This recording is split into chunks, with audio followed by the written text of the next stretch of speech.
Great day, Tri-Ball. Welcome to the House of Cons. I'm Black Jay. Salute to everybody in the house. Stars from Ajacon in the house. Salute. We call BS Podcast in the house. Salute. Nikki Sunflower in the house. Salute.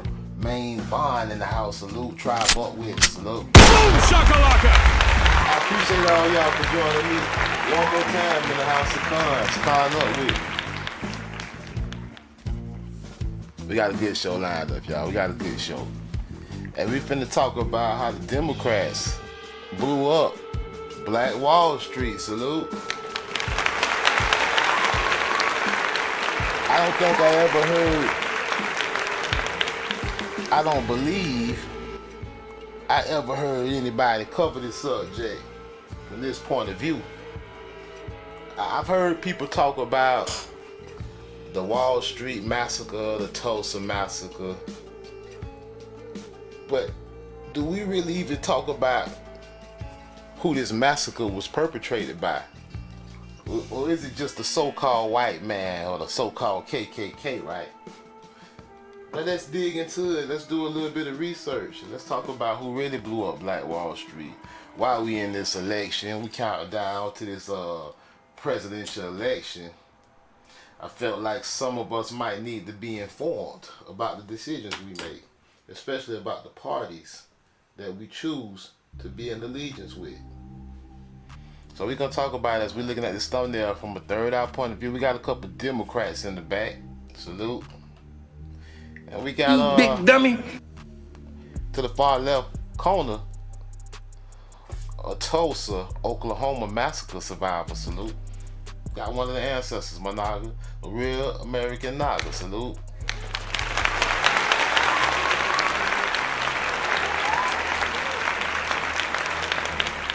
I got her highlighted in the red. She got a shawl on, my Naga. You know what a shawl is, my Naga? Have you ever heard of a shawl?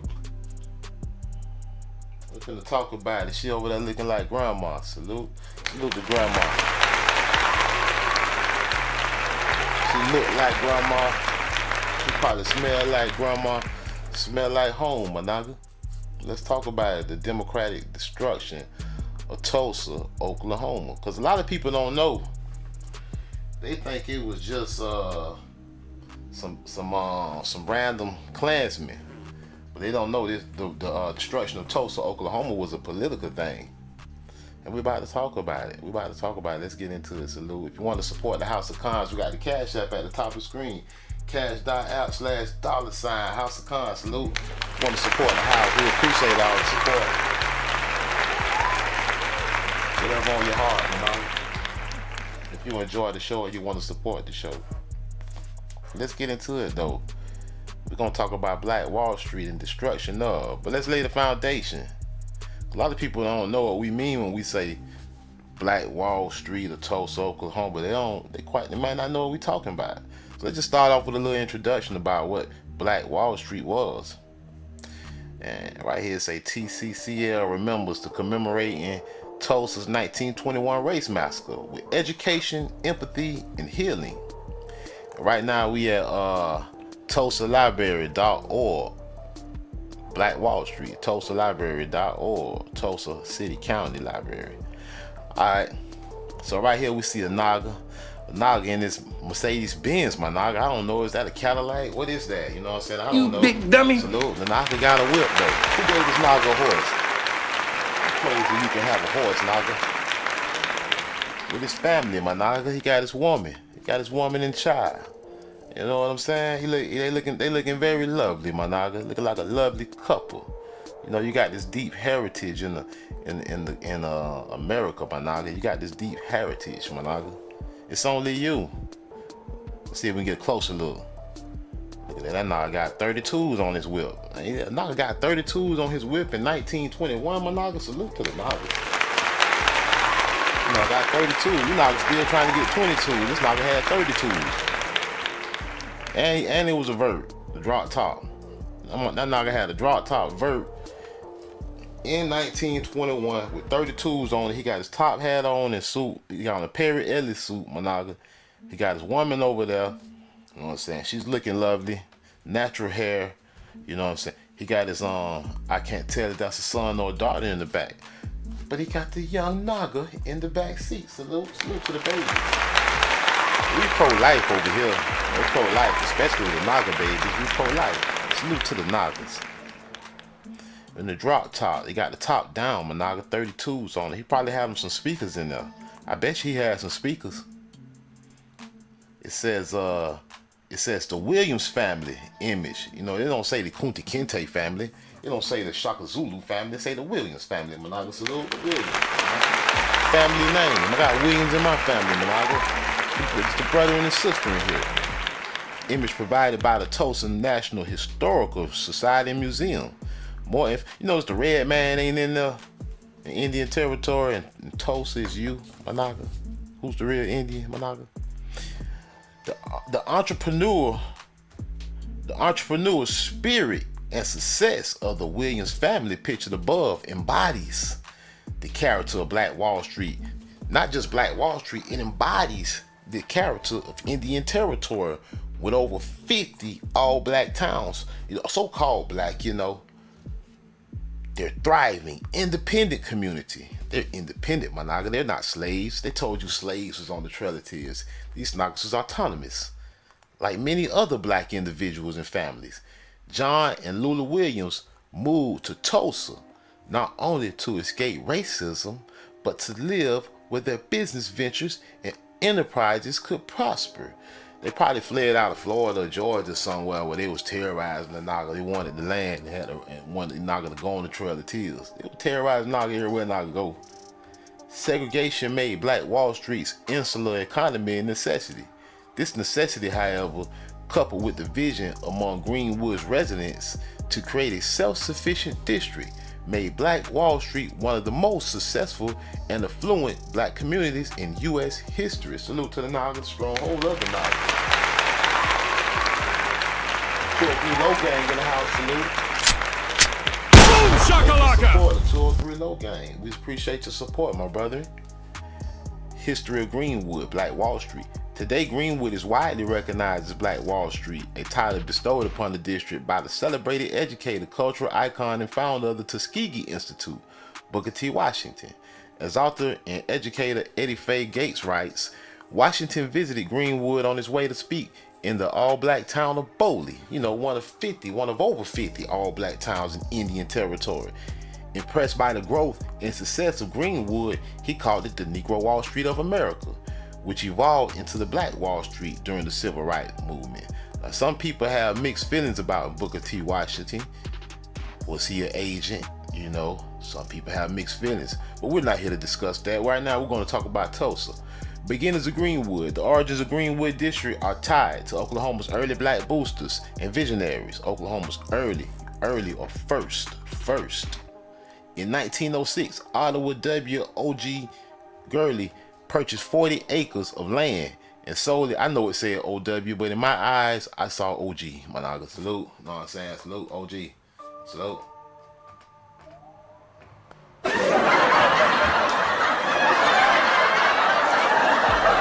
He purchased 40 acres of the land and sold it exclusively to the Nagas. He built a rooming house on a strip of road, named it Greenwood Avenue. Thus, Greenwood was born.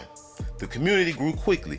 Greenwood transformed into a mecca of Naga entrepreneurs and attracted the attention of some of the nation's leading Negro Indian figures. By 1921, Greenwood's population was approximately 10,000, and the district was recognized as one of the preeminent Naga communities in the nation. As Hannibal Johnson wrote, beautiful, bustling, and Naga Greenwood held its own with Chicago State Street and Memphis Beale Street, out of vision and necessity. Despite residential and commercial segregation ordinances, many Greenwood residents worked for white employers. Largely prohibited from patronizing Tulsa's white-owned stores, Greenwood's workers and families turned to black-owned businesses in the community to support their needs and wants. In response, more black-owned businesses sprouted and flourished in the district, generating a cycle of investment in Greenwood. Thus, the early years of the 20th century, Tulsa became not one city, but two, confined by law and by white racism. Black Tulsa was a separate city serving the needs of the black community, and a Tulsa boom, Black Tulsa did too. Salute to the Nagas in Tulsa. You know the disenfranchised knowledge that was denied the right of franchisement by the new state of Oklahoma. We know the wealthy Negroes of the Creek Nation. We know. But let's continue. What exactly happened in Tulsa? They was booming, huh? And suddenly, someone had a problem with it. Salute. You big dummy. Shakalaka! Shut up! Nobody say me. Say another motherfucking word and this shit is over. Head of the massacre, the Centennial Tulsa County Democratic Party acknowledges their racist past. Who acknowledges their racist past? The Democratic Party, Monaga. Salute. I guess you didn't know, huh? You big dummy. I guess you didn't know, huh? Who blew up Black Wall Street, Monagas? Who killed all the Negroes, Monaga? Tulsa County Democratic Party. We're on the public radio Tulsa.org, Monaga. Ahead of the massacre, Centennial, 100 years, Monaga. Tulsa County Democratic Party acknowledges their racism. They say, who's racist, the Republicans or the Democrats? They say, well, the Democrats say, we'll acknowledge our racism. On this 100-year centennial commemoration of the 1921 race massacre of the Black Wall Street, Negro Wall Street. It was Negro Wall Street. You know, he didn't call it Black Wall Street, he called it the Negro Wall Street. Booker T. Washington. The Tulsa County Democratic Party, see how they changed words? Booker T. Washington said he went there and it was a Negro Wall Street. Why would you change it to Black Wall Street? So we gotta pay attention. I'm always with going to the beginning of things and what it was originally called. Who the hell turned it to Black Wall Street? It said the Negro Wall Street of America, which evolved into the Black Wall Street. Who evolved it? Keep changing your titles, just like they changed the title of the Indian Superior, Monaga. The Indies, they changed the title, Monaga, just like they did the land. The Negro Wall Street, Monaga.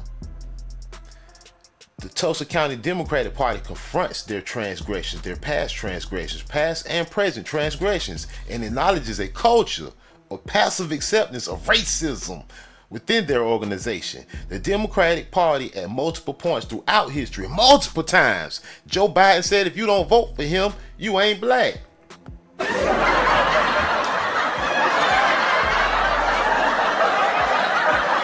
Has been represented by individuals that have held racist views. This includes previous Democratic National Committee members and Democratic elected officials, like Bill Clinton.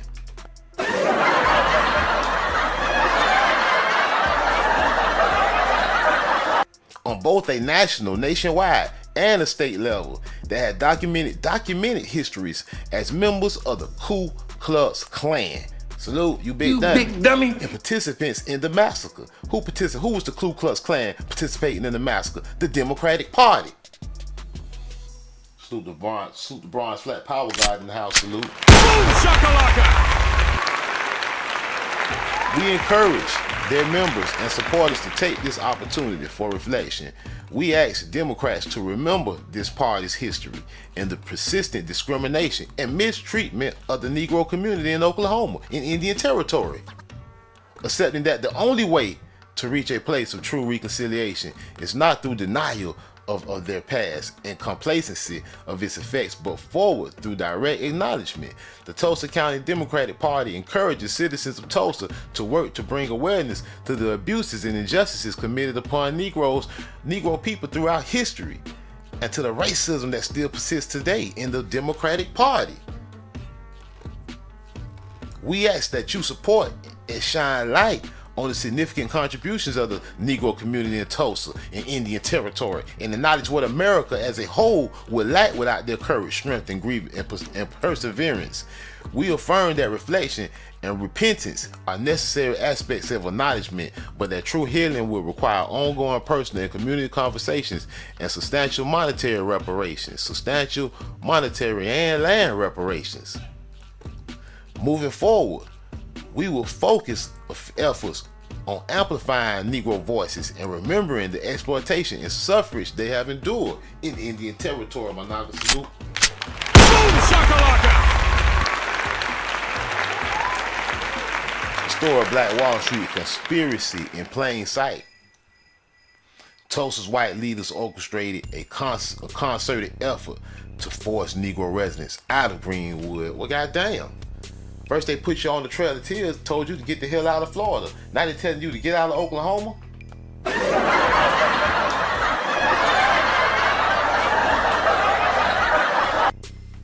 The only question is whether the plan was initiated before the massacre or afterwards. I would say it's initiated before.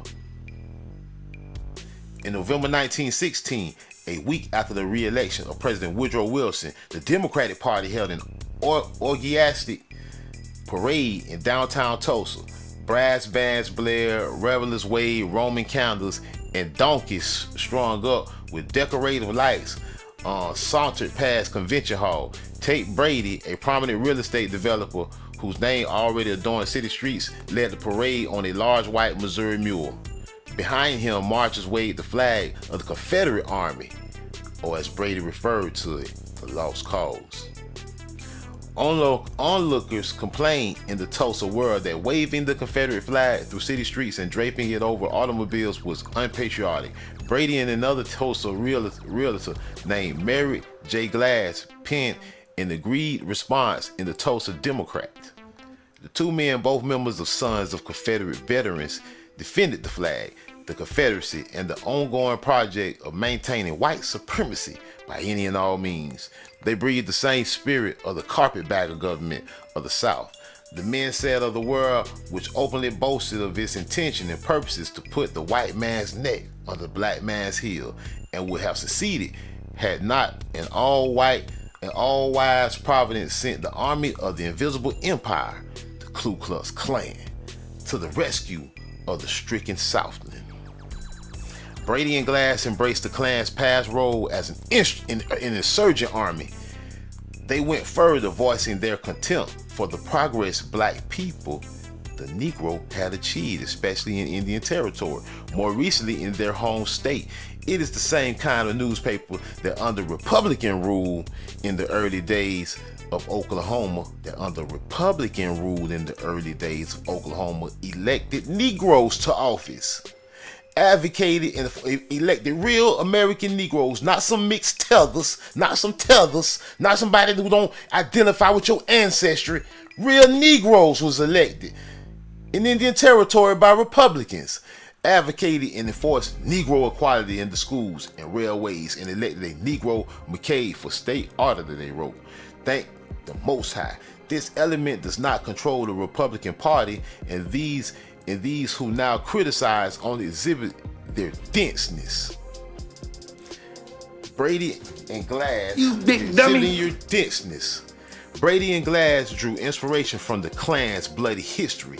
They stated plainly that they not only opposed black equality, but endorsed the use of violent means to stop it. They became Klan members themselves when the group re-emerged in Oklahoma around the time of the massacre. So it was more than a little strange when only 24 hours after a white mob had finished setting fires in Greenwood, Mary J. Glass presented a plan to Tulsa's white leaders to remove the Negro from the neighborhoods permanently, not out of racial malice, but for the purpose of developing a greater Tulsa.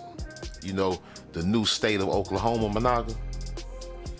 The story of white Tulsa institutional response to the massacre is both complicated and purposely obfuscated. Meeting minutes and official correspondence are hard to come by, despite the fact that a power struggle over Greenwood's future played out quite publicly in the pages of the World and the Tribune. The Democrats changed its name to the Tribune in 1920, Monaga.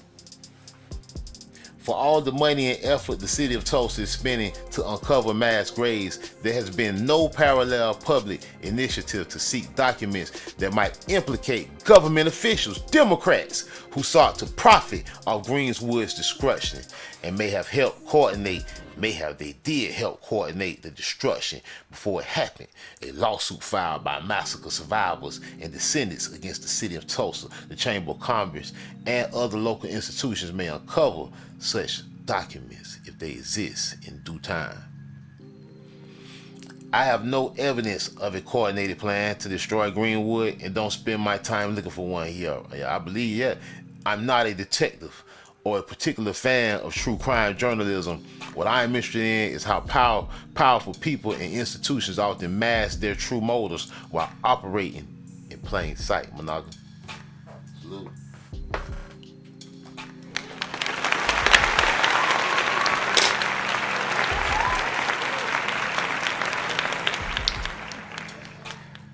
He said they often mask their true motives, like the League of Aliens, while operating in plain sight.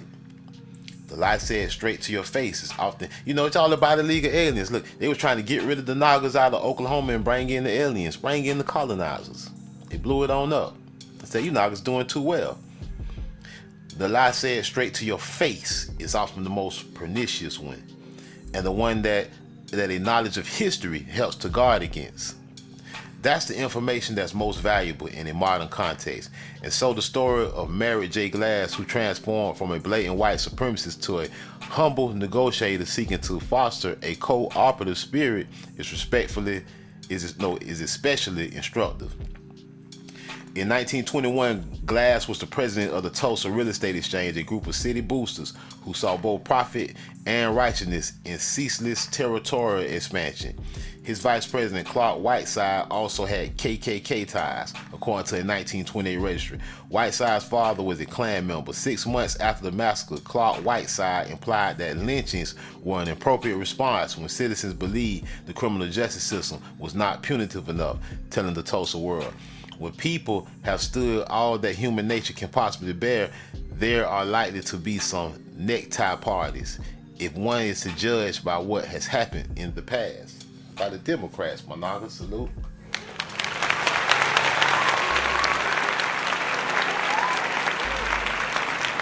Hey,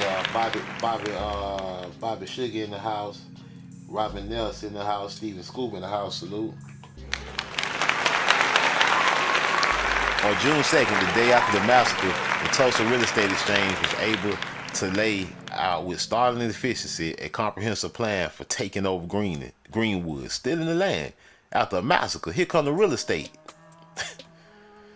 After you kill the Negroes, come take their land, huh? Here come the real estate, huh? The agents, huh? Real estate agent. The exchange would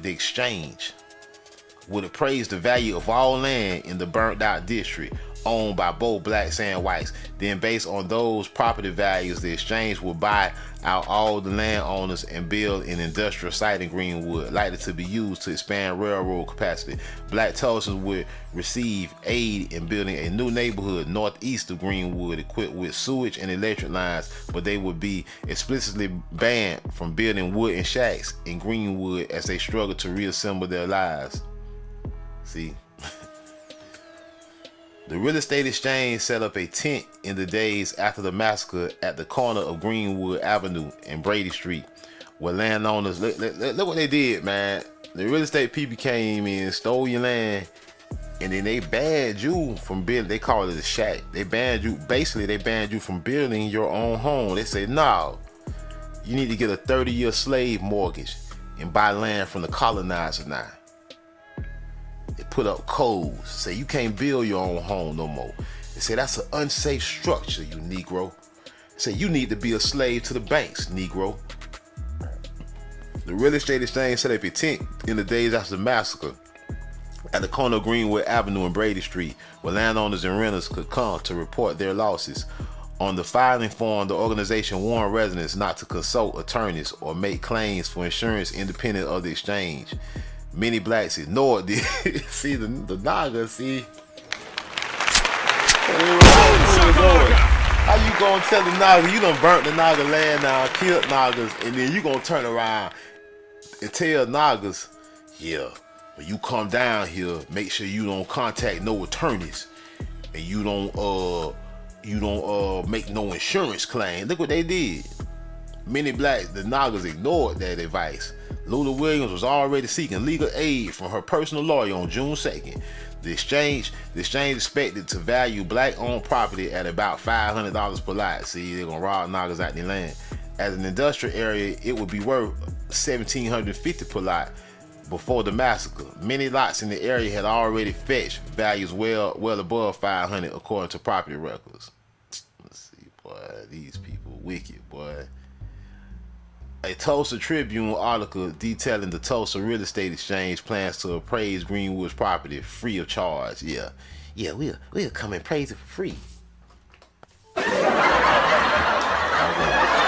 mean, tell me how much you gonna give me? You gonna appraise it for free? That don't sound right. You mean you finna come tell me how much my land worth for free? Something's not right about this. That's what the Knox was saying. Look, quote unquote, free of charge.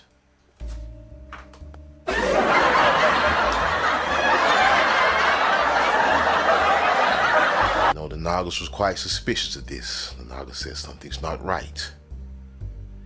Relocating the black neighborhood will also reduce mixing between the races. See that?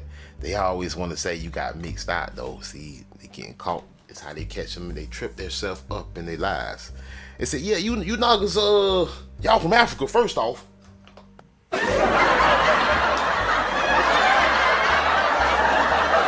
we from Africa. Why we don't look like them MFers? Well, because you mix out. You don't look like an African because the slave master was raping the Indians. I mean the Negroes. Well, they say your grandma was, they say you mixed with African, Indian, and colonizer.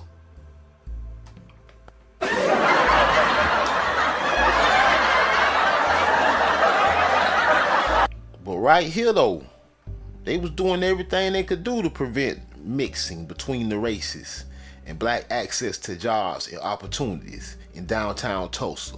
This was not an ulterior motive. It was plainly stated in the exchange's initial proposal. We further believe that the two races being divided by an individual industrial section would draw more distinctive lines and thereby eliminate the intermingling of the lower elements of the two races, which in our opinion is the root of evil, which should not exist. See what I'm saying? They say you Negroes don't mix.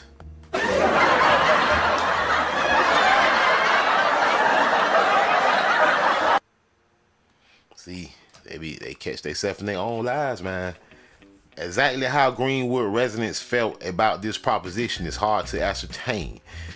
Glass, of course, did his best to speak of them, claiming that R.T. Bridgewater, a prominent black doctor, had taken the lead in urging cooperation for a greater Tulsa among Greenwood's property owners. But when Bridgewater actually attended a meeting with the real estate exchange, he demanded answers about whether blacks would be able to collect their insurance claims or receive favorable long-term loans to rebuild in a new area. The Tribune reported that prominent Greenwood leaders such as Barney Cleaver and O.W. Gurley were willing to sell, but the men were not quoted directly, and the newspaper had already publicly declared its agenda to see the Naga town never be built.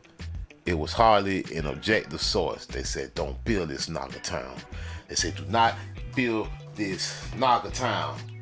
Darkness, everybody! Darkness is spreading!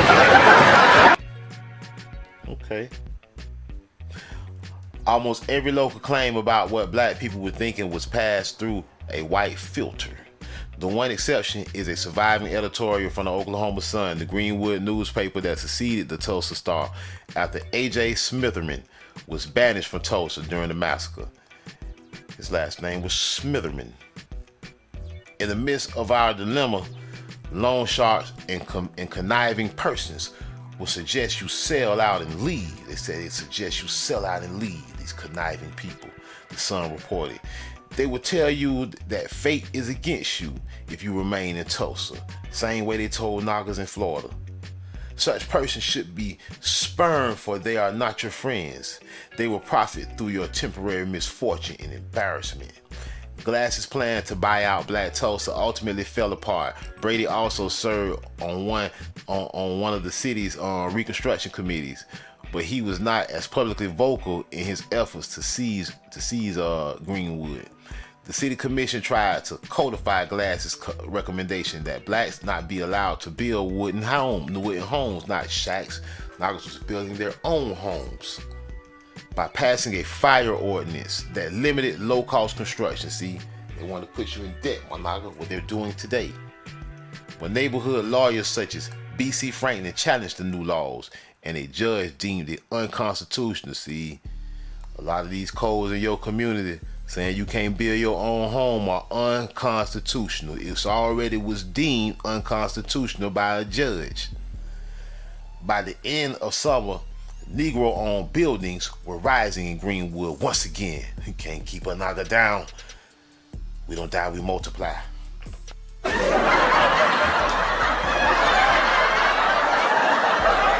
Conspiracy that had been sold as favor to black people had failed.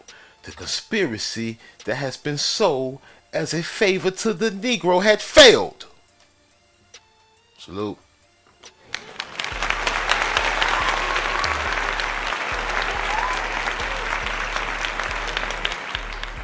But again, the quest for actual restitution for massacre victims was only just the beginning. It was only just the beginning, Managa. And that's what we're reading from. If you want to see it yourself, that's runitback.substack.com, Managa, written by Victor Lucasen, Managa. Check him out, Victor Lucasen, Managa. Journalist, writer, learner, author of Built from the Fire, the epic story of Tulsa Greenwoods District, America's Black Wall Street. Go subscribe to Victor Lucasen, Managa, at Run It Back. Salute to Victor, Managa. Shout out to Victor. Tell them the truth about the Democrats, Managa. Just telling the truth, Managa. My name is Viola Ford Fletcher. I'm the daughter of Lucinda Ellis and John Wesley Ford of Tulsa, Oklahoma. I'm the sister of Hughes Van Ellis, who's also here today. I'm a survivor of the Tulsa Race Massacre.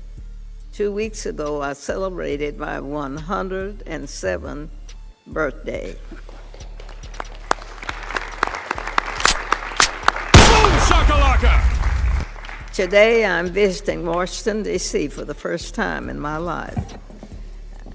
I'm here seeking justice, and I'm asking my country to acknowledge what happened in Tulsa in 1921.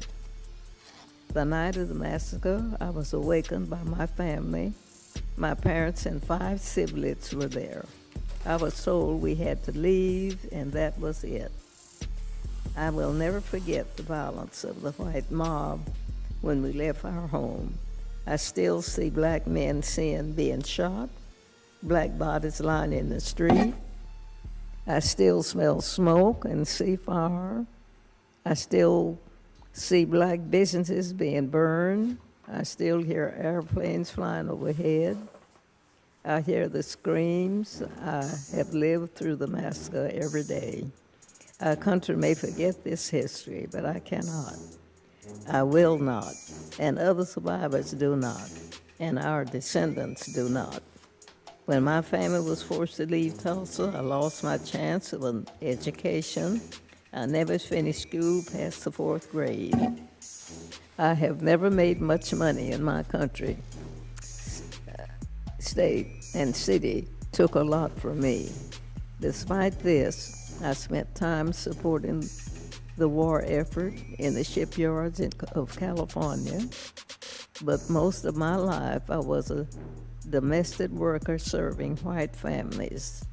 I never made much money, but to this day I can barely afford my everyday needs.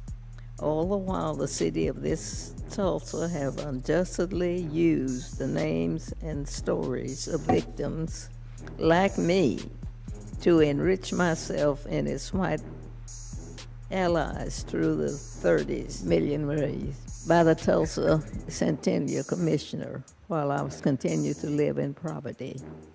I am a 107-year-old and have never been seen justice. I pray that one day I will. I have been blessed with a long life and have seen the best and the worst of this country. I think about the terror, horror inflicted upon black people in this country every day. This could continued Midi has the power to lead us down a better path. I'm asking that my country acknowledge what has been happened to me, the traumas and the pain, the loss, and I ask survivors and descendants to be given the chance to seek justice, open the door. All of you know how easy it is to deny that a violent mob threatened your lives and took your property. For 70 years, the city of Tulsa and its stream of chambers told us that the massacre didn't happen, like we didn't see it with our own eyes. You have me here right now. You see Mother Randall, you see my brother Hughes Van Ellis. We live this history and we can't ignore it. It's our lives with us. Oh my goodness. We lost everything that day, our homes, our churches, our newspapers, our theaters, our lives. Greenwood represented all the best of what was possible for black people in America and for all the people. Thank you very much. We appreciate very much your testimony.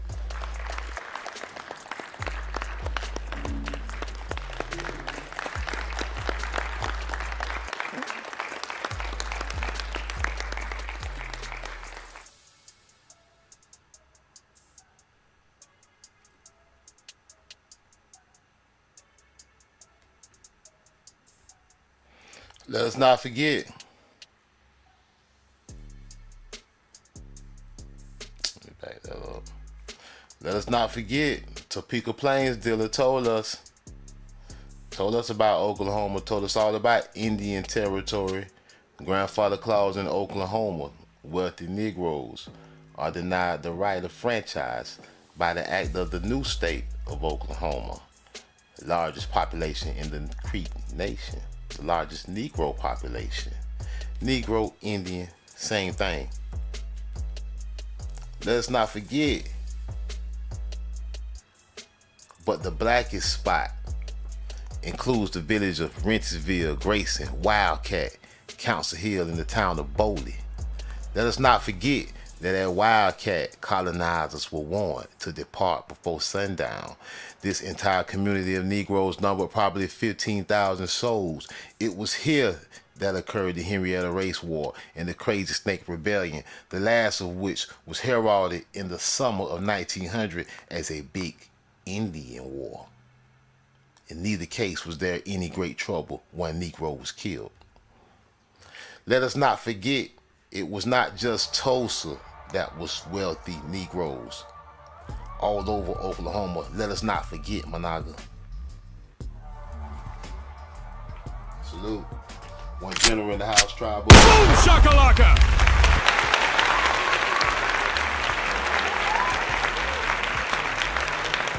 Indian territory, Monaga.